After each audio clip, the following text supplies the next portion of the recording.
En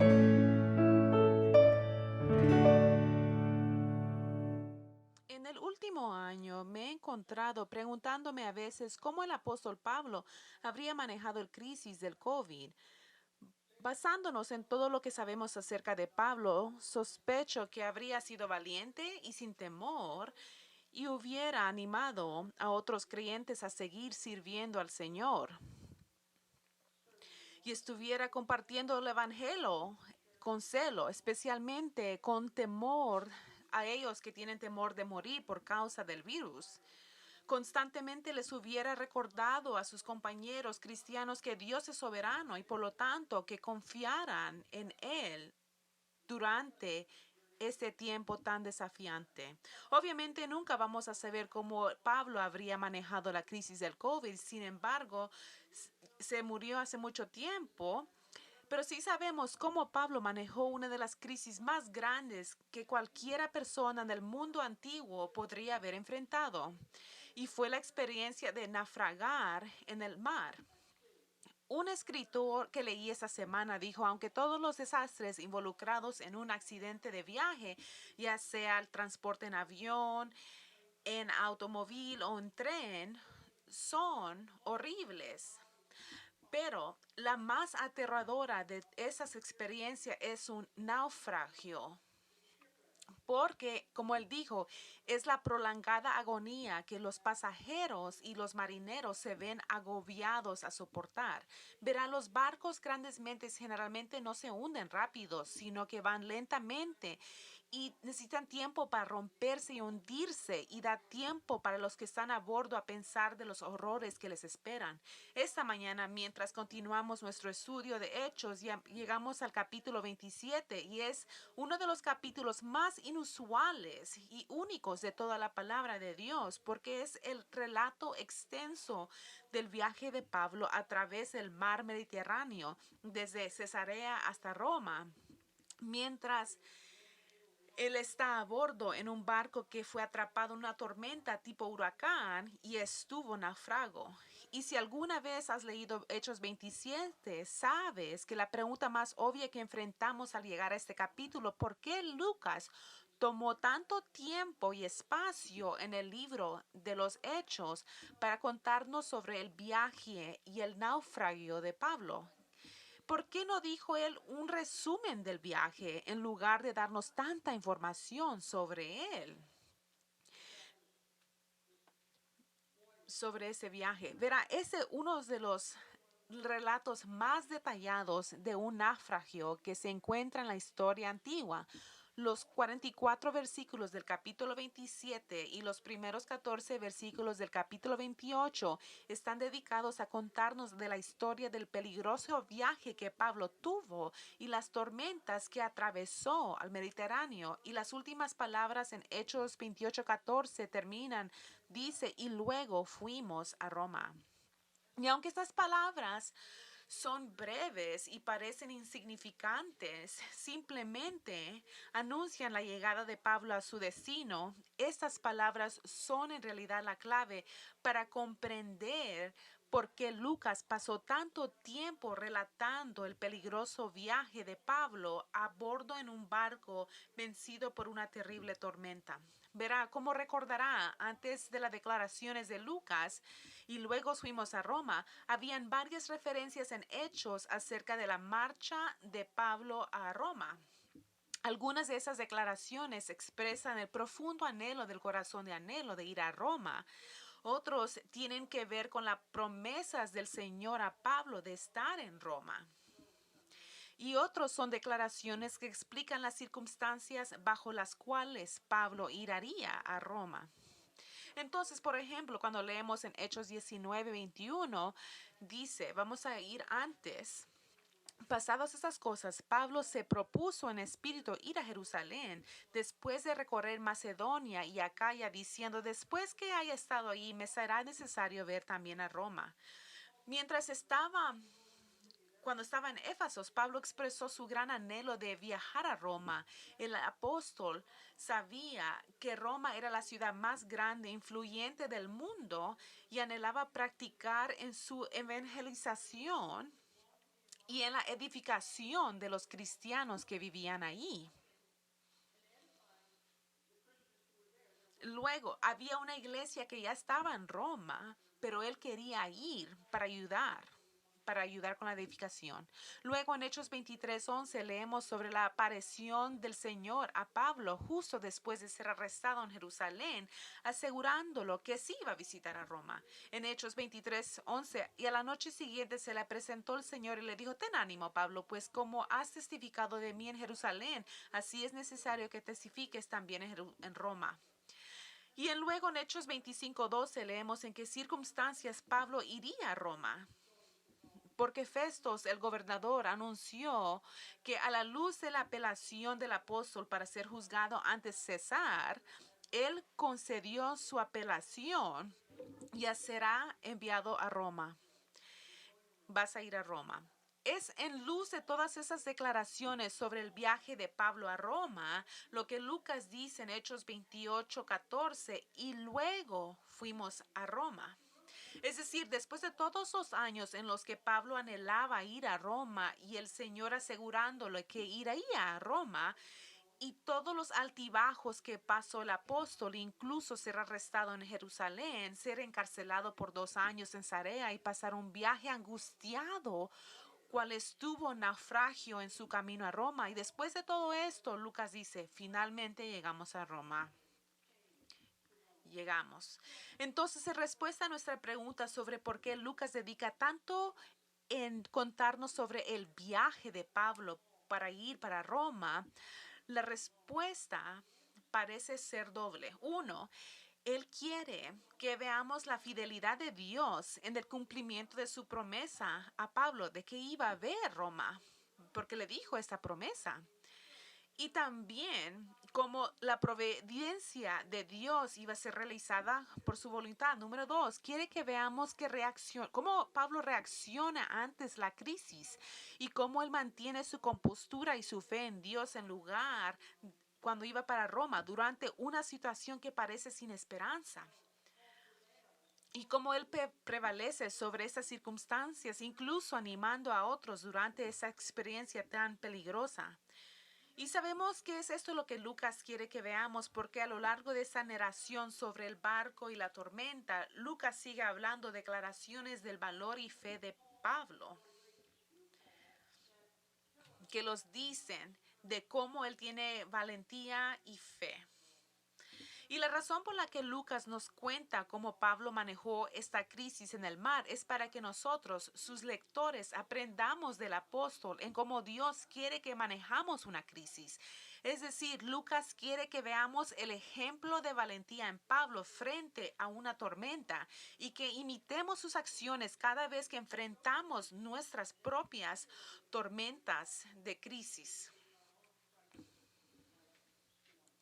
Vamos a ver el propósito de Lucas al decirnos sobre el viaje de Pablo a Roma. Dr. Warren Wiesberg en su comentario dijo esto en Hechos. Dijo, quizás el propósito principal que Lucas tenía en mente era presentar a Pablo como un líder valiente que podía tomar el mando de una situación difícil en un momento de crisis.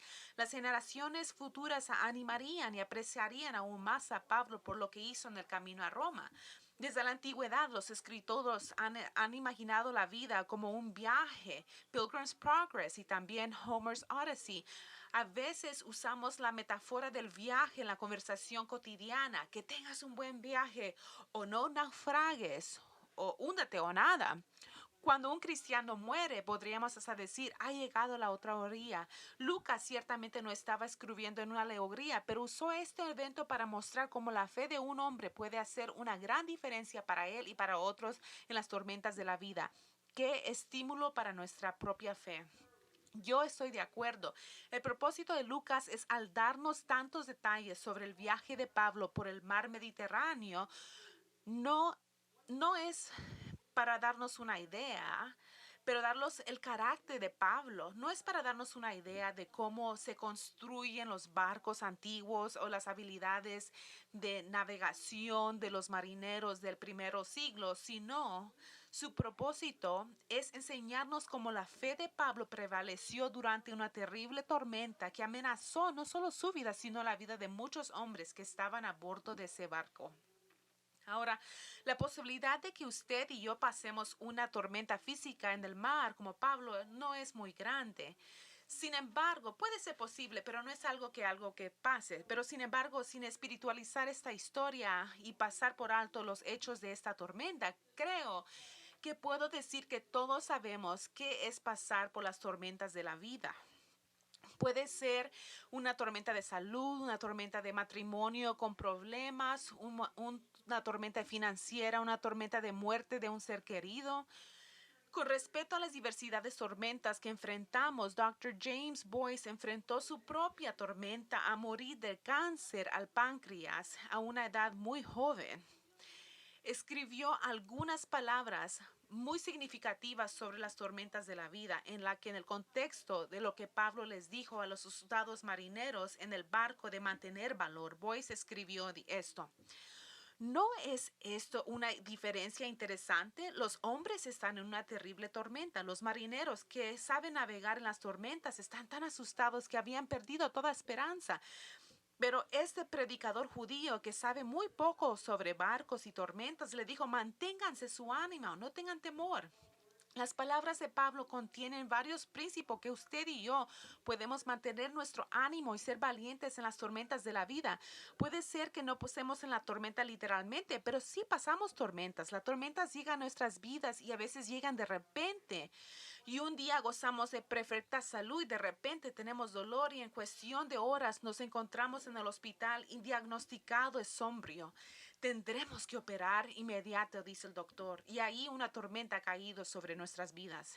Un día estamos sentados en casa comiendo, suena el teléfono y alguien al otro dice, lo siento, pero tengo malas noticias, tu hijo ha morido en un accidente o tal vez sea tu hija o esposo o esposa, la tormenta ha descendido.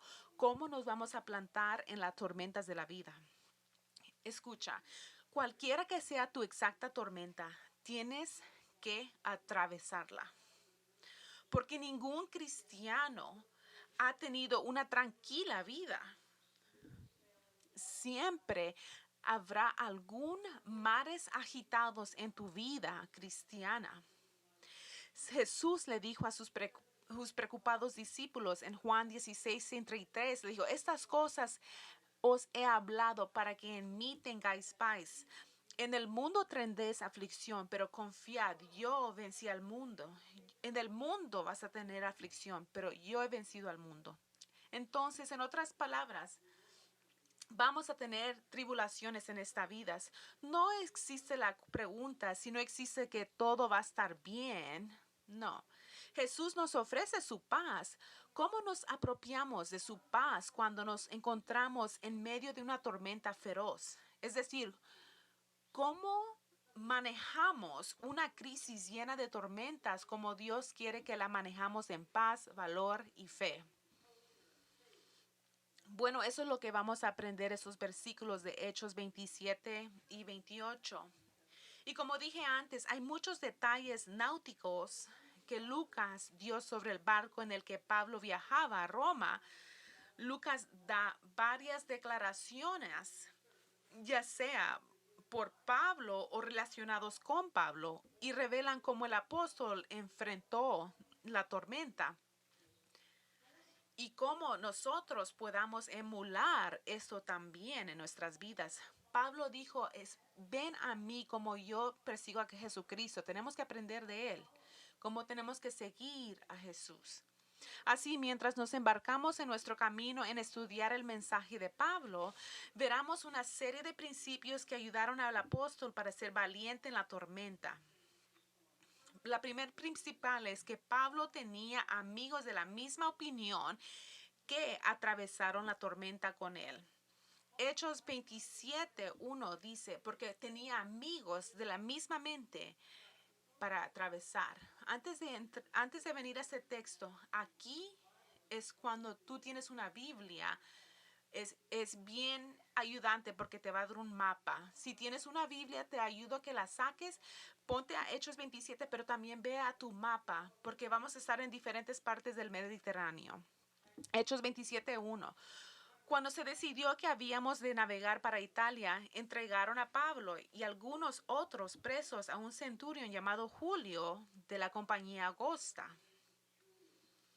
Ahora, cuando Lucas comienza a contarnos sobre el viaje de Pablo a Roma, lo primero que hace es informarnos de que él estaría en el barco, acompañando al apóstol en el viaje. Observe el uso del pronombre en primera persona habíamos, cuando se decidió que habíamos de navegar para Italia. La última vez que Lucas se mencionó a sí mismo a dónde está fue en Hechos 21:18, donde declaró que estaba con Pablo cuando llegó a Jerusalén y habló con Santiago y los ancianos de la iglesia en esa ciudad. Entonces, él estaba en Jerusalén cuando arrestaron a Pablo. Y más seguro también cuando Pablo fue trasladado a Cesarea, Lucas decidió mudarse a Cesarea para estar con él y se había quedado allí en Cesarea por 2 años cuando Pablo estaba encarcelado. Ahora Lucas nos dice que con la decisión tomada por el gobernador para enviar a Pablo a Roma, Lucas decidió abordar el barco y navegar con el apóstol.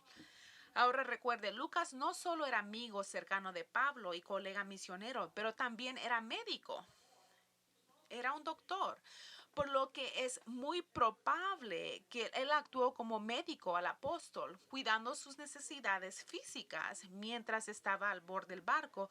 Por lo tanto, fue un testigo del viaje entero. Además, aprendemos del versículo 1 que había otros prisioneros en el barco. Ahora, no se nos dice nada específico sobre los prisioneros, pero obviamente eran criminales con destino a Roma. Sin embargo, debido a lo que la palabra griega para otros, como en otros presos, significa otros de un tipo diferente, que a diferencia con Pablo, estos otros prisioneros estaban siendo enviados para morir, a diferencia de Pablo, quien fue enviado para ser juzgado. Afuera de nuestra falta de conocimiento sobre estos prisioneros, Lucas sí dice algo sobre el centurión romano que estaba en cargo del barco y todos los hombres a bordo del barco. Era un centurión llamado Julio, que pertenecía al regimiento imperial y él tenía el líder. Y él pertenecía al regimiento imperial especial del emperador. Y ahora, con esta información dada, Lucas está listo para contarnos cómo comenzó el viaje. Hechos 27:2. Y embarcándonos en una nave adramitena que iba a tocar los puertos de Asia, zarpamos estando con nosotros Aristarco, macedonio de Tesalónica. Lucas nos informa que el centurión Julio decidió poner a todos los prisioneros en un barco de Adramitena y a una ciudad norte-este de Éfeso, con la intención de navegar a lo largo a la costa de Asia Menor. Pero observe, tú trata de decir esa palabra, es bien difícil, pero observe qué más menciona Lucas. Nos dice que también aborda un hombre llamado Aristarco, un macedonio de la ciudad de Tesalónica. Ya hemos leído sobre este hombre antes, porque en Hechos 19 oímos este hombre, porque allí, durante el motín que pasó en Éfeso, Aristarco fue uno de los 2 cristianos que fueron arrastrados al teatro por los enfurecidos efesios y lo llevaron arrastrando. Y cuando miramos el versículo 29, y la ciudad se llenó de confusión y unas se lanzaron al teatro arrebatando a Gayo y a Aristarco, macedonios compañeros de Pablo. También leemos sobre Aristarco en Hechos 24, donde Lucas nos dijo que él era uno de los hombres que acompañó al apóstol Pablo y traía la ofrenda de amor de las iglesias gentiles en su viaje a Jerusalén. Y más tarde, En Colosenses 4:10, Pablo se refiere a Aristarco como su compañero de prisión, porque voluntariamente eligió estar con Pablo en la prisión de Roma. Es decir, piensen, no nomás acompañar a Pablo a Bordeaux, Aristarco eligió ser encarcelado con Pablo cuando llegaron a Roma. Ahora, ¿por qué esos dos colegas de Pablo, Lucas y Aristarco, iban con él, el apóstol, para Roma? No habían sido arrestados, no eran prisioneros del Estado, por lo tanto no tenían que abordar este barco. Pero nadie los forzó, pero lo hicieron. Más seguro, pagaron su propia tarifa. Es muy posible que debido a que Pablo era ciudadano romano, se le concedieron ciertos privilegios que otros prisioneros no tenían, como llevar a sus amigos a bordo del barco para estar con él. Y es muy probable que Lucas y Aristarco decidieron viajar con Pablo para ministrarlo y cuidarlo, porque querían a este hombre, querían hacer todo lo que podían hacer para Pablo, afuera de por qué se permitió a Lucas y Aristarco acompañar a Pablo en este viaje. El hecho de que estuvieran con el apóstol durante la tormenta en el mar revela una verdad importante y un principio sobre cómo manejar una crisis, y es esto: durante una crisis necesitas amigos con las mismas opiniones que te acompañen y te ayuden en medio de la tormenta que estás atravesando. Verá, uno de los peligros más grandes cuando nos enfrentamos a una crisis es la tendencia de apartarnos de las personas y aislarnos de los amigos y seres queridos. No queremos ver a nadie, no queremos estar cerca de nadie, pero los encerramos. Pero eso es la peor cosa que puedes hacer. No debes de hacer eso. La peor cosa. Y es lo peor que puedes hacer porque necesitas que otros te alienten. Necesitas que otros sepan qué estás pasando para que ellos puedan orar para ti. Necesitan hermanos en la fe que te recuerden de las verdades de Dios y sanos pensamientos, y no ir para cosas que no sean de Dios. Una de las cosas más dañinas del crisis de COVID ha sido el aislamiento de personas, porque personas han sido separados de los demás y como resultado están sufriendo solos, y ha traído mucha depresión y así también como suicidios. La gente no puede estar solas y aislados. Ninguno de nosotros debería enfrentarnos a una tormenta sola. Necesitamos todos alrededor de nosotros. Y es uno de los grandes beneficios de ser parte de una iglesia local. Son que tu familia. No tienes que estar solo porque las personas en tu iglesia te aman, se preocupan por ti, te demuestran compasión, lloran contigo o simplemente guardan silencio contigo en tu momento de dolor y sufrimiento. Eso es la manera que trabaja. Entonces, si estás pasando una tormenta en este momento, asegúrate de compartir con tus amigos lo que está sucediendo en tu vida. No lo mantengas tú solo. No ponte solo para que puedan ayudarte a superarte en tu crisis. Necesitas amigos de mismas opiniones a tu alrededor. Y eso es exactamente lo que Pablo tenía en Lucas y Aristarco, porque le ayudaron para ser fuerte y valiente cuando golpeó la tormenta. Pero además de Pablo tener amigos con mismas opiniones cuando atravesó la tormenta, hay un segundo principio que vemos que ayudó a Pablo en su crisis, y fue su confianza en el Señor, incluso cuando su consejo fue rechazado. Confía en el Señor, incluso cuando, vamos a ver los versículos. Y el otro día llegamos a Sidón, y Julio, tratando humanamente a Pablo, le permitió que fuese a los amigos para ser atendido por ellos.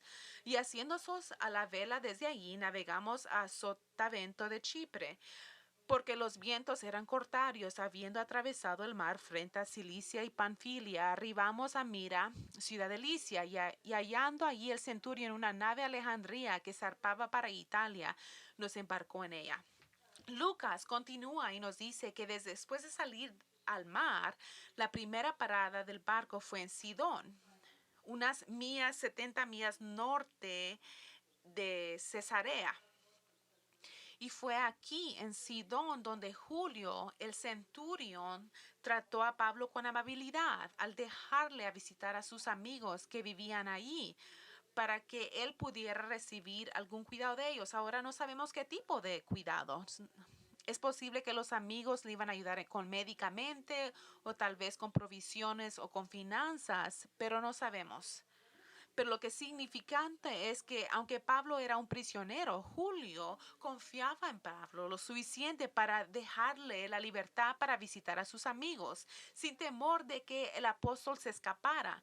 Verá, si Pablo se hubiera escapado y Julio lo hubiera perdido, en términos de la ley romana, Julio hubiera sido arrestado y sentenciado a muerte, porque el hecho de que Julio arriesgó su propia vida al dejar que Pablo visitara a sus amigos indica que en un breve momento el centurión había llegado a entender el gran carácter de Pablo y sabía que podía que confiar en él hasta con su propia vida.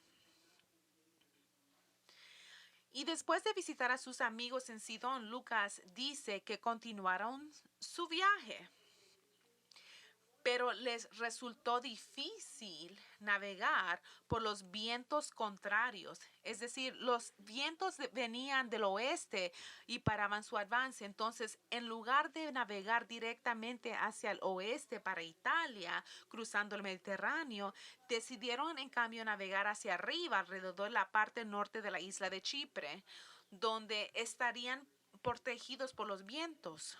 Luego continuarían navegando por la costa de Cilicia y Panfilia, llegando a la ciudad de Mira en Licia, en el sureste de Asia Menor. Y aquí todos desembarcaban para cambiar de barco.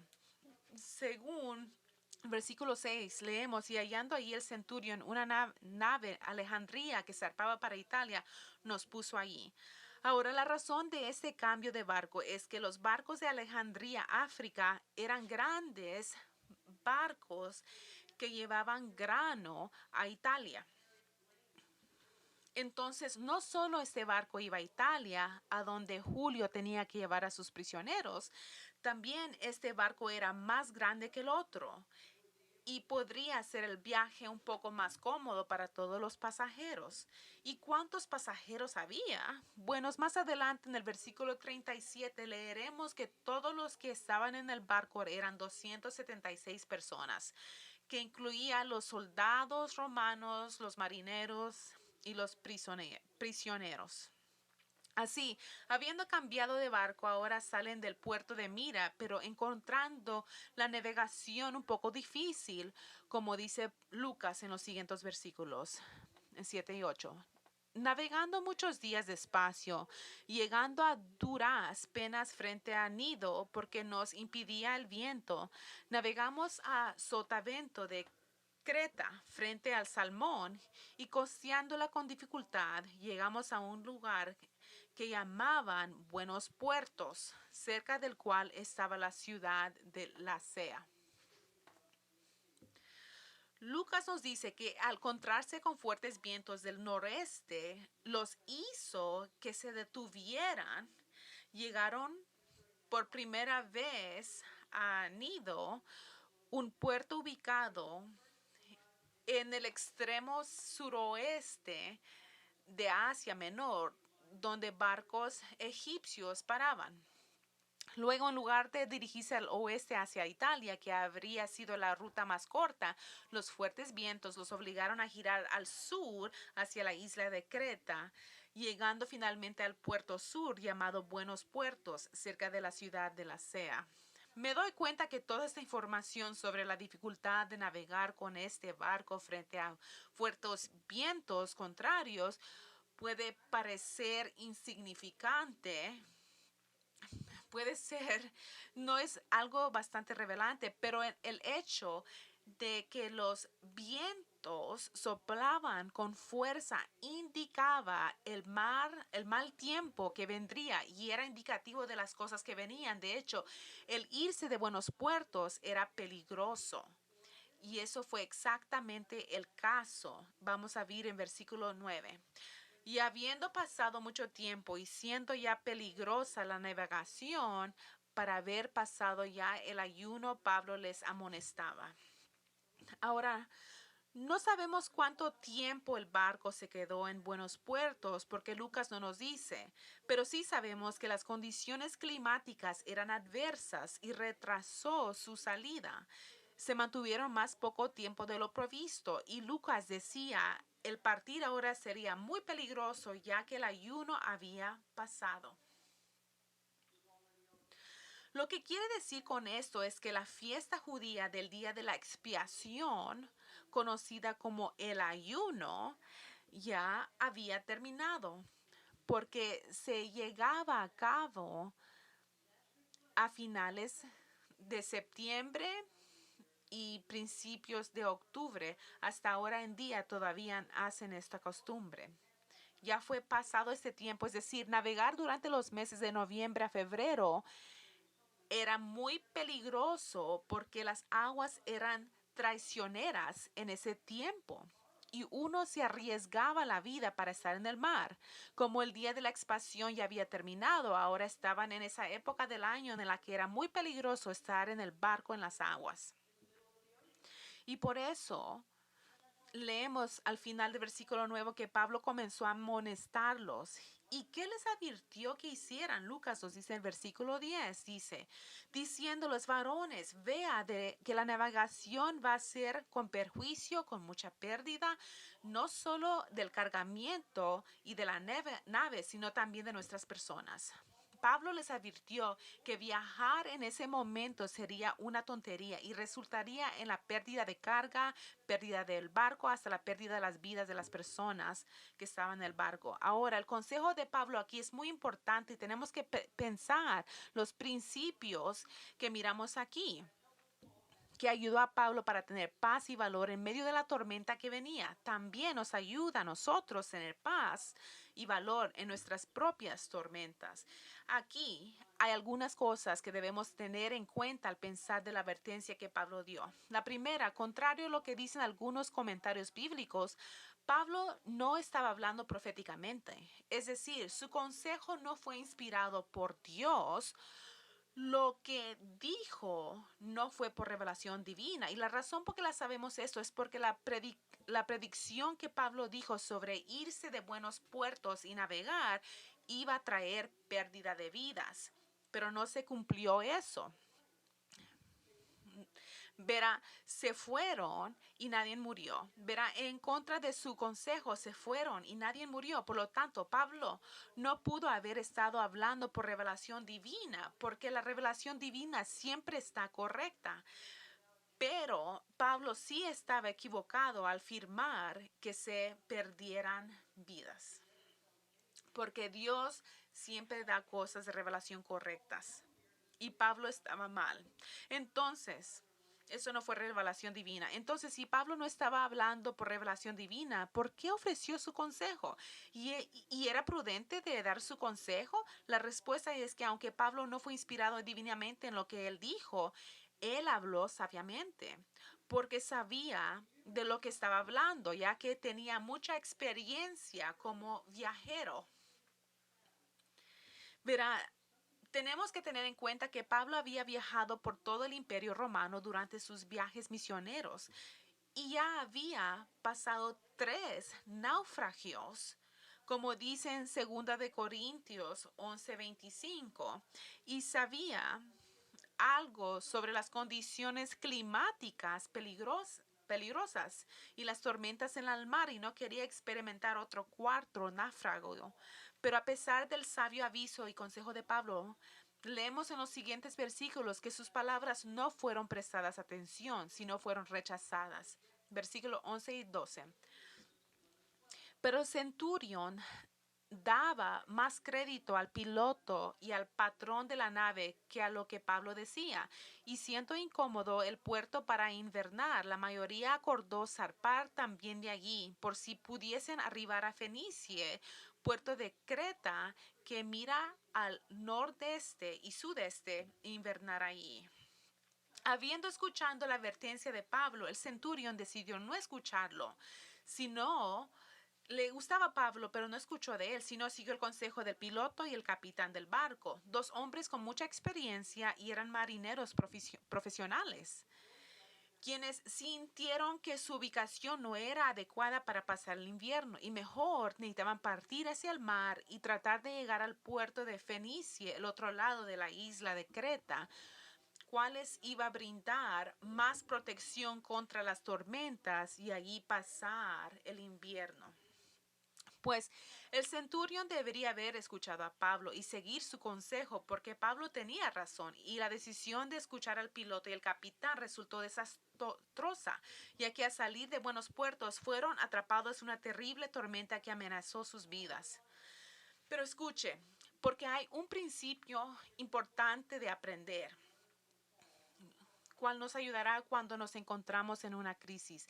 Verá, hay ocasiones en las que como Pablo nos encontramos ofreciéndonos sabios consejos y recomendaciones a ciertas personas, pero no siguen nuestro consejo. En cambio, eligen hacer lo que quieren hacer y en consecuencia sus decisiones imprudentes los lleva a una crisis y a una crisis que ellos mismos crearon y esa crisis puede afectarnos directamente.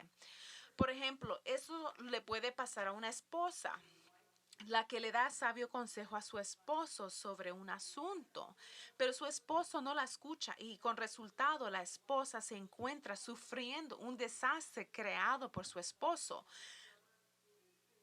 Tal vez sea un desastre financiero, un desastre familiar, incluso una decisión desastrosa de dejar una iglesia. Cualquiera que sea la crisis, la afecta, pero podría haberse evitado fácilmente si su esposo la hubiera escuchado y no hubiera actuado tontamente.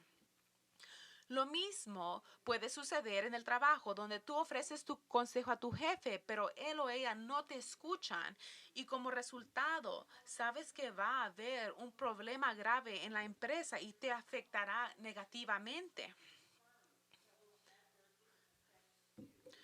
porque trabajas ahí. O quizás le adviertes a un amigo que no haga algo que sabes que vivirá para arrepentirse porque es una decisión tonta. Esto podría tener algo que ver con salir con alguien o tal vez terminar en una relación, pero no prestan atención a tu consejo. Y tal vez como sabías que sucedería, se desarrolló una crisis y te ves afectado por esa crisis. Escuche, no puedo decirles cuántas veces he dado consejos pastoral a alguien y se negaron a seguir mi consejo. Y como resultado, su comportamiento pecaminoso resultó en una situación terrible, cual afectó a sus amigos y a su iglesia. Y podría haberse evitado tan fácilmente si solo hubieran escuchado y hubieran hecho lo correcto y lo que dice la Biblia. Entonces, si tú te encuentras como Pablo dando un consejo sabio que no es escuchado y sabes que el problema viene en forma de una tormenta de vida, ¿qué debes de hacer? Debes hacer exactamente lo que hizo Pablo. Debes estar callado, confiar en que el Señor trabajará en la situación y resolverá todos los detalles para llevar a cabo su voluntad. Eso es lo que tienes que hacer. Esto es precisamente lo que hizo Pablo. Él dio su consejo al centurión y sabía lo que hablaba, pero el centurión rechazó su consejo. Pablo no hizo mala cara, ni se quejó, ni gimió, ni fastidió a Julio. Simplemente se quedó callado y confió en el Señor, aunque sabía que el centurión había tomado una mala decisión de que la viviría para arrepentirse. Hermanos, eso es exactamente lo que deben hacer si te encuentras en una situación en la que tus consejos son rechazados, especialmente cuando se trata de alguien en autoridad sobre ti. Tú das tu consejo, pero tu autoridad no está escuchando. Y sabes que al no escucharte, el problema está llegando. En lugar de molestar a tu autoridad, solo confía en el Señor, que Él es soberano, que Él resolverá todos los detalles y a pesar del desastre que pondrá llegar. Y descansa en el Señor porque Él lo va a hacer completamente. Verá, sumisión a autoridad significa que te sometes incluso cuando no estás de acuerdo con los que están sobre usted. Francamente, nadie tiene problemas para someterse a su autoridad cuando su autoridad está de acuerdo con ellos. Pero es cuando no están de acuerdo contigo que se pone a prueba tu disposición a obedecer a Dios, sometiéndote a la autoridad que Él ha puesto sobre ti. Te vas a someter. Pero eso es lo que Pedro nos dice a las esposas que están casadas con esposos inconversos. En 1 de Pedro 3:1, avísame vosotras mujeres, estad. Dice, asimismo vosotras mujeres, estad sujetas a vuestros maridos, para que también los que no creen a la palabra sean ganados sin palabra por la conducta de sus esposas.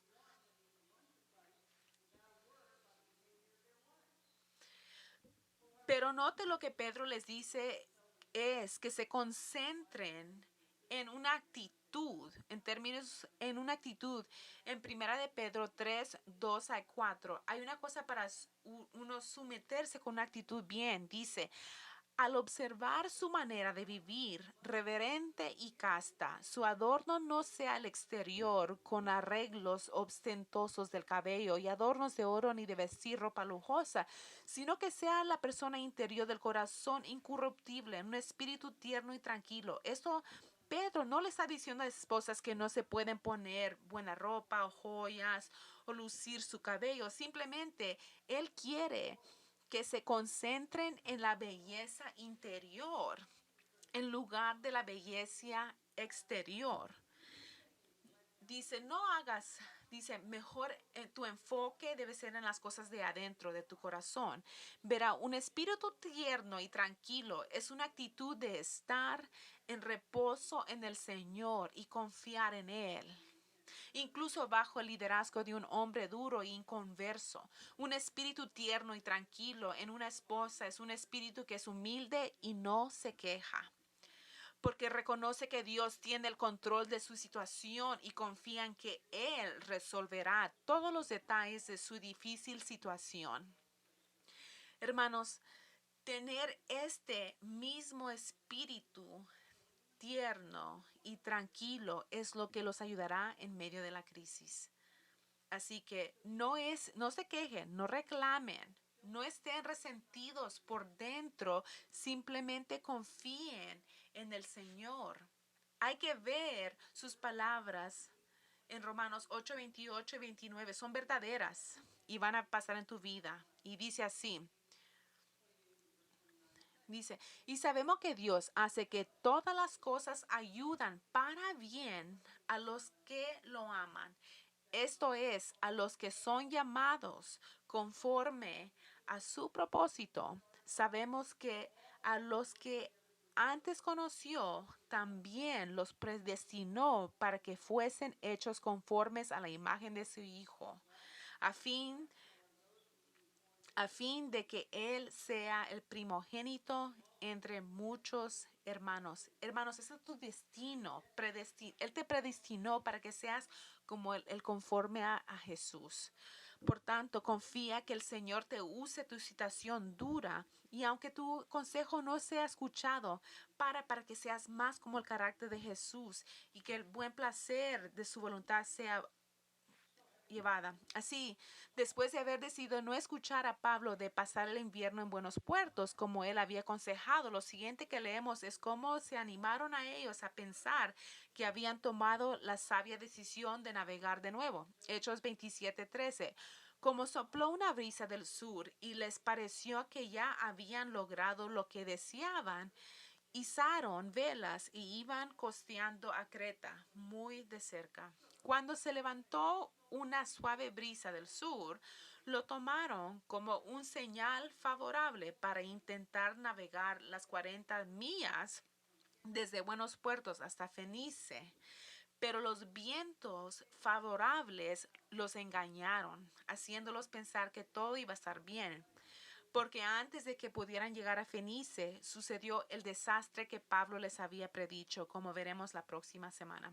Ahora, lo que hemos descubierto hoy es muy importante para nosotros porque pasaremos tormentas en la vida y necesitamos saber cómo manejarlas con valentía, paz y fe y nuestro compuesto en Dios. Y Dios nos ha dado una idea de cómo hacer esto en este pasaje, como Lucas nos escribió sobre cómo Pablo resistió su tormenta. Dios le dio a Pablo amigos de opiniones de comunes para apoyarlo y animarlo. Y esto lo hizo confiar en el Señor, aunque su consejo fue rechazado. Entonces, te pregunto, ¿tienes buenos amigos o estás aislado? ¿Estás yendo en un problema ahorita? ¿Compartes tus problemas con los demás? ¿O estás transparente? ¿Tienes humilde para decirles a alguien que estás pasando algo? ¿Tienes amigos cercanos que oran por ti o te ofrecen apoyo y aliento? Si no es así, trabaja en construir relaciones significativas y haz el esfuerzo en conocer a personas de esta iglesia y sé parte de sus vidas y déjales ser parte de tu vida. Así es como trabaja en la iglesia. Y si te encuentras en una situación en la que tu consejo es rechazado y sabes que resultará malo para la persona que lo rechazó, en lugar de tener una mala actitud y tú sabes que algo malo va a pasar, no tengas esa mala actitud, sino confía en que el Señor trabajará en la situación. En su soberanía permitió que tu consejo fuera rechazado y en su soberanía resolverá todos los detalles para tu bien y para su gloria. Ahora, si nunca has confiado en Cristo como tu Señor y Salvador, entonces estás en peligro de enfrentar la tormenta del juicio de Dios debido a tu pecado. Y una tormenta que nunca has enfrentado, estás en peligro para mirar el castigo del infierno mismo. Dios es santo, por lo tanto, odia tu pecado y debe castigarlo. Y ese castigo es el infierno mismo. Y es eso. Y para siempre. Así es como nuestro santo Dios es. Él tiene que castigar el pecado. Pero en la cruz, Jesucristo, Dios en carne humana, demostró su amor por su pueblo a ser castigado en tu lugar, de modo que al volverte a Él para salvación, sois perdonados de tus pecados. Entonces, si no has sido perdonado, entonces acuda a Cristo ahora mismo y dile, yo soy un pecador, yo sé que merezco tu juicio, yo sé que soy una persona mala y no has hecho eso. Ven a Él y confía en la muerte de Jesús en la cruz para tu salvación. Ahora es el día.